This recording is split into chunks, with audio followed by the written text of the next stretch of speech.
Hello guys, কেমন আছেন? আশা করি ভালো। আমি ফয়সাল আপনাদের আজকে দেখাবো কিভাবে একটি ফটো ফেসকে রোবোটিক আকৃতি দেওয়া যায়। আহ, আপনারা দেখতে পাচ্ছেন ডিসপ্লের পরে আমি যে ফটোটি কাজ করেছি এটা আমার নিজেরই একটি ফটো, এবং এখানে ফেসটিকে একটি রোবোটিক ইফেক্ট ফেলেছি। তো চলুন দেখে নেওয়া যাক কীভাবে আমরা একটি ফেসে রোবোটিক ফেস ইফেক্ট ফেলাতে পারি। রোবোটিক ইফেক্ট ফেলানোর জন্য আমাদের এখানে তিনটি জিনিসের প্রয়োজন হবে। সাধারণত একটি ব্যাকগ্রাউন্ড, একটি ফটো এবং একটি রোবোটিক মাস্ক। তো গাইস চলুন দেখে নেওয়া যাক আমরা কিভাবে সেটি করতে পারি।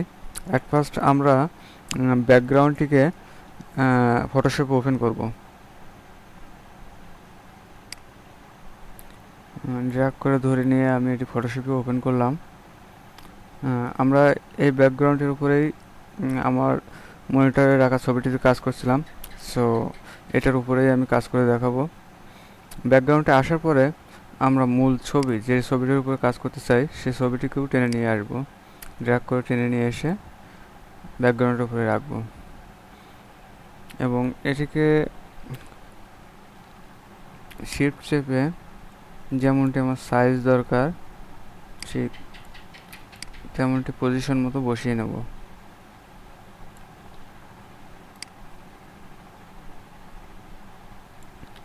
পজিশন মতো বসানোর পরে এটা আপনারা দেখতে পাচ্ছেন ছবিটি ঠিক মতো ক্রপ করা হয়নি। সো এখানে কিছু সাদা অংশ থেকে গেছে ছবিটি ক্রপ করার সময়। ছবিটি আগেই ক্রপ করে সুন্দর করে নিয়ে আসলে অনেক ভালো হতো। সো আমি এখন এই সাদা ভাবটি রিমুভ করব। এর আগে আমি যে ছবিটির উপরে কাজ করব এই ছবিটিকে কুইক সিলেকশন টুল দ্বারা সিলেক্ট করে নেব। Reverse control shift I, then just আমি কোলন স্ট্যাম্প টুল দিয়ে চুলগুলো কপি করে এই সাদা অংশের উপরে রাখবো এবং আমার সাদা ভাগটি কেটে যাবে।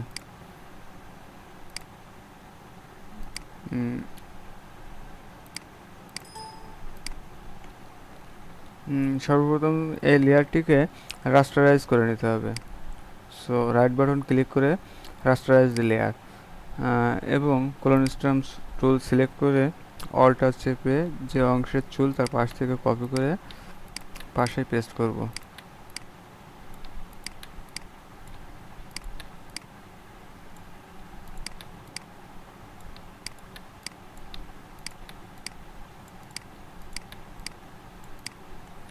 ব্রাশের সাইজ একটু বড় করে নিই।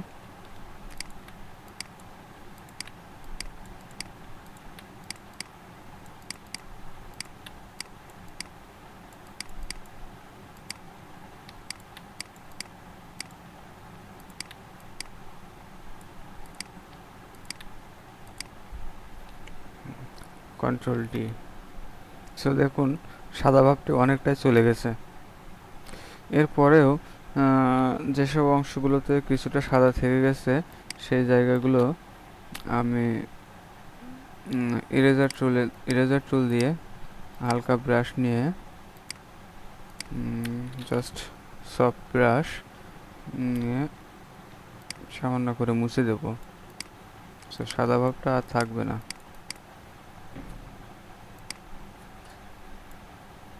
আসলে ছবিটি উঠানোর সময় পিছনে সাদা ছিল তো এ কারণে এমন হয়ে গেছে।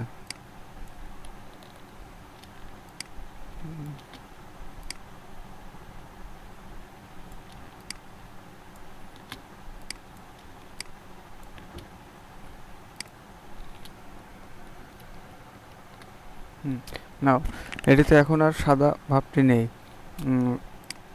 তারপরেও চুলটি অনেকটা হোয়াইট আছে। সো আমি চুলটিকে একটু কালো করে নেব। জুম করে নিচ্ছি। কালো ব্রাশ দিয়ে চুলটিকে আমি একটু কালো করে নেব। এটি আমরা সফট ব্রাশ ব্যবহার করব।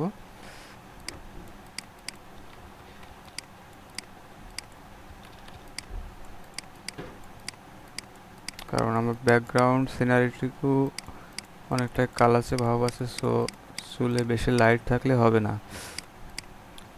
সো আমরা চুলটা একটু কালো করে নিচ্ছি,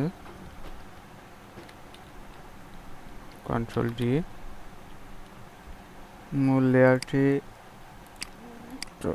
ডান সাইডে সরিয়ে নিয়ে আসছি।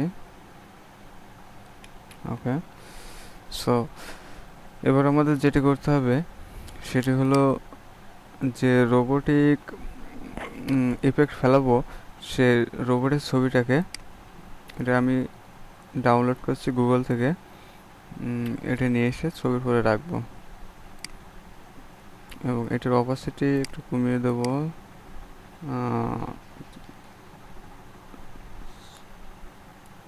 41।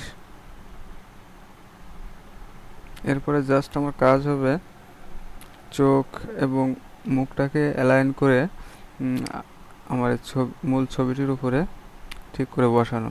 এই যে দেখুন, চোখ এবং মুখ ঠিক অ্যালাইনে বসে গেছে। So enter. এরপরে আমি আবার অপাসিটিটা পুরো বাড়িয়ে দেব এবং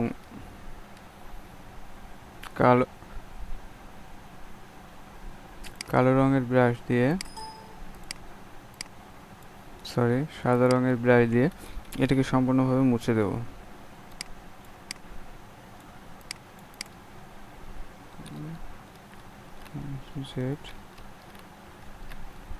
তার আগে সর্বপ্রথম আমাকে এটিকে মাস্ক করে নিতে হবে, এই লেয়ারটি মাস্ক করে নিতে হবে এবং মাস্কের পরে ক্লিক করে কালো রঙের ব্রাশ দ্বারা, হার্ড ব্রাশ, রোবোটিক ভাবটিকে, এখানে অপোসিটি কমানো আছে, সম্পূর্ণ মুছে দিলাম। এখন এর উপরে আর কিছুই থাকলো না। তো এরপরে আমি যে অংশটুকুতে আসলে ফেসের উপরে ইফেক্টটা আনতে চাই, সে অংশটুকুর ব্রাশ রংটা সাদা সিলেক্ট করে নেব এবং ব্রাশ সাইজ ছোটো করে নেব, সফট ব্রাশ নেব, এখানে জাস্ট সাদা রঙের ব্রাশ দিয়ে পেইন্ট করব।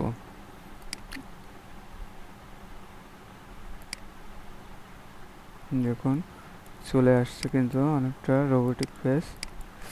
ব্রাশ সাইজ একটু ছোট করে নিচ্ছি।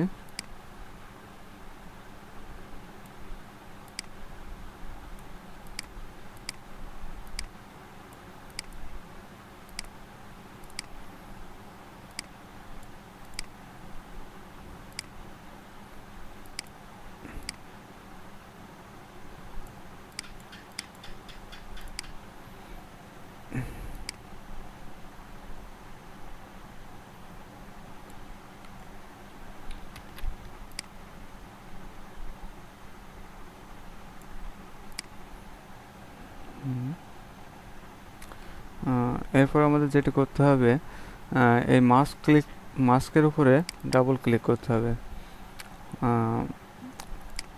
সরি, এখানে না, এখানে ডাবল ক্লিক করতে হবে।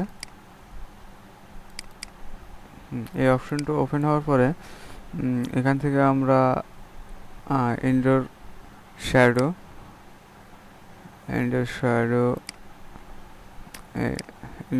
রংটি আমরা নেব, অনেকটা ফেসের সাথে মিল আছে এই ধরনের রং। এটা নেওয়ার পরে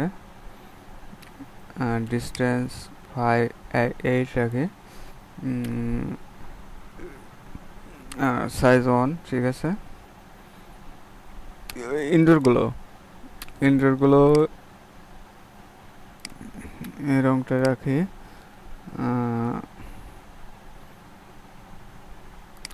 স্ক্রিন মোডে আছে, এটা মাল্টিপ্লাই করে দেব এবং এটার অপোজিটে একটু কমিয়ে দেব।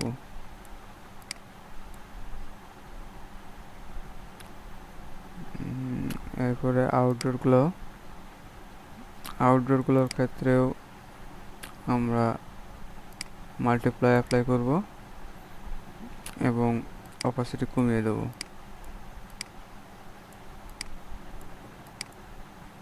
ওকে, দেন ওকে। হ্যাঁ, অনেকটা কিন্তু আমার এই ডিসপ্লে ছবিটার মতো হয়ে গেছে। বাট এখনও কালারটা ঠিকভাবে ম্যাচিং হয়নি। সো এবার আমরা কালারটা ঠিক রকম ম্যাচিং করব। তারপরেও যে অংশগুলো এখানে অনেকটা স্মুথ হয়নি, সে অংশগুলোকে আমরা কালো ব্রাশ নেব। এখানে আমরা এই ধরনের স্প্লেটার ধরনের ব্রাশ ব্যবহার করব। ব্রাশটিকে ছোট করে নিই।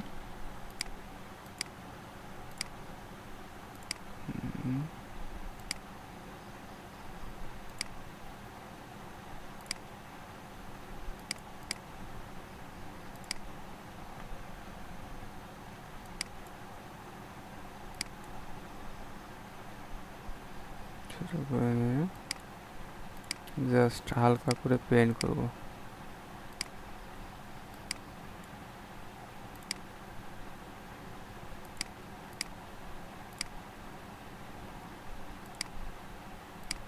ব্রাশ দিয়ে হালকা করে পেন্ট করব।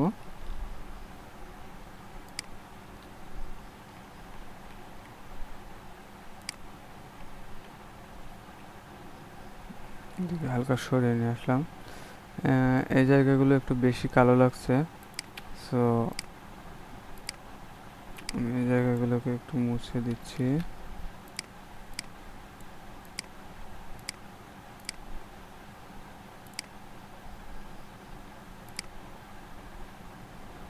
ওকে,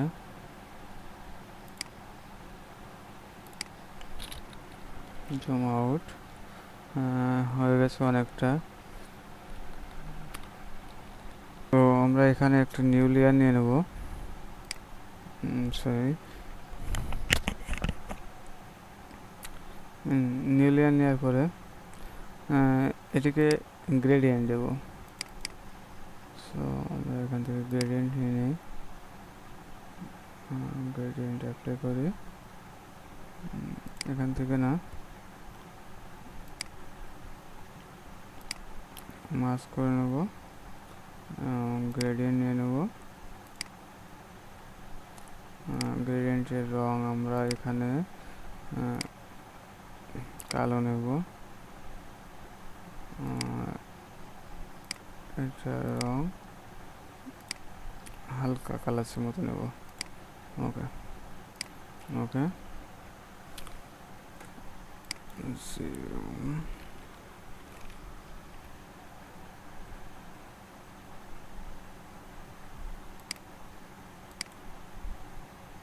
এভাবে রাখবো। দেন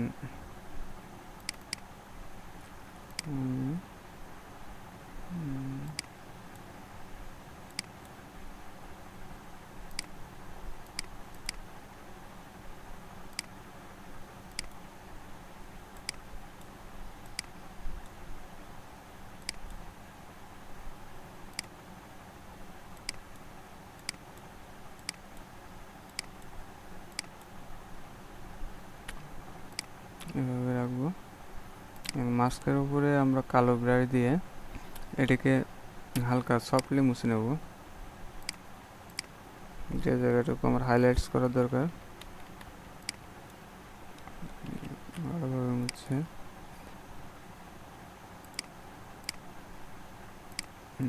সেটা কমিয়ে দিচ্ছি।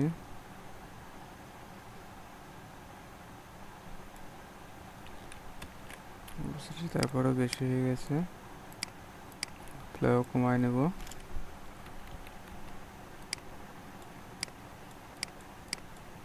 এরপরে ফেসটুকু হাইলাইট করার চেষ্টা করব। সো ফেসটুকু কালো ব্রাশ দিয়ে হালকা করে মুছে দেব।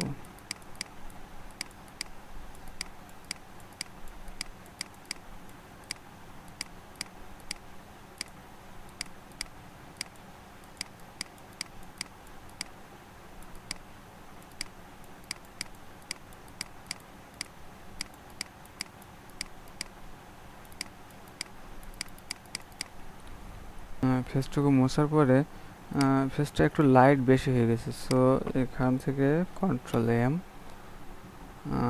মোর লেয়ার থেকে কন্ট্রোল এম, লাইট একটু কমিয়ে দিচ্ছি। ওকে, এবং এটিকে ইমেজ অ্যাডজাস্টমেন্ট ব্রাইটনেস অ্যান্ড এখান থেকে আমি কর্নারটা একটু বাড়িয়ে দেবো। ওকে, মুখটা অনেকটা লালচে হয়ে গেছে, সো একটু লালচে কমিয়ে অ্যাডজাস্টমেন্ট সিলেক্টিভ কালার, এখান থেকে রেডের ব্ল্যাক ভাবটা একটু কমিয়ে দিচ্ছি, ইয়েলো ভাবটা, রেডের ব্ল্যাক ভাবটা একটু বাড়িয়ে দেয়। ওকে, সো এখানে দেখেন অনেকটা ম্যাচ হয়ে গেছে। সো এভাবেই আপনারা রোবোটিক ফেস ম্যানিপুলেশন করতে পারেন। আমি এই জায়গাটুকু একটু মুছে নেব, লাইট বাল্বটা একটু রাখবো এখানে, অপোজিটটা একটু বাড়িয়ে নেই, আর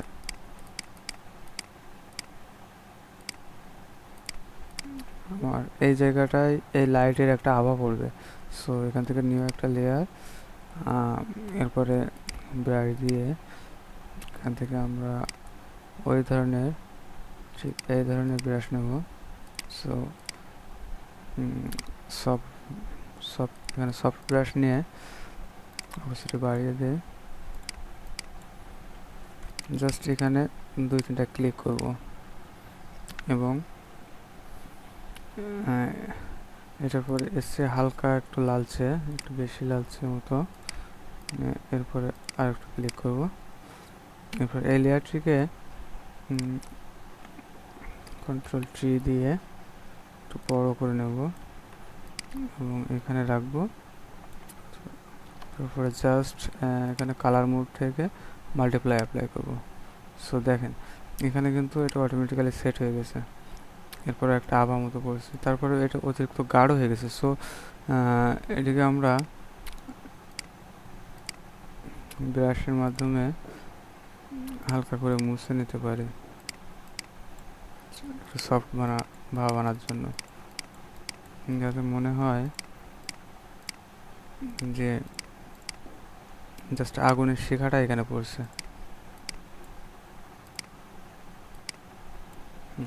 এখন ঠিকই মনে হচ্ছে যে আগুনের শিখাটায় এখানে এসে পড়ছে।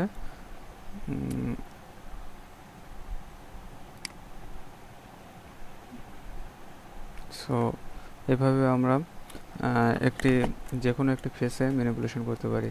সো আমার ভিডিওগুলো যদি ভালো লেগে থাকে তো অবশ্যই সাবস্ক্রাইব করবেন আর লাইক কমেন্ট দিবেন, কারণ আপনাদের কমেন্ট না হলে আমি বুঝতে পারি না যে ঠিক আমার কাজটা কেমন হচ্ছে।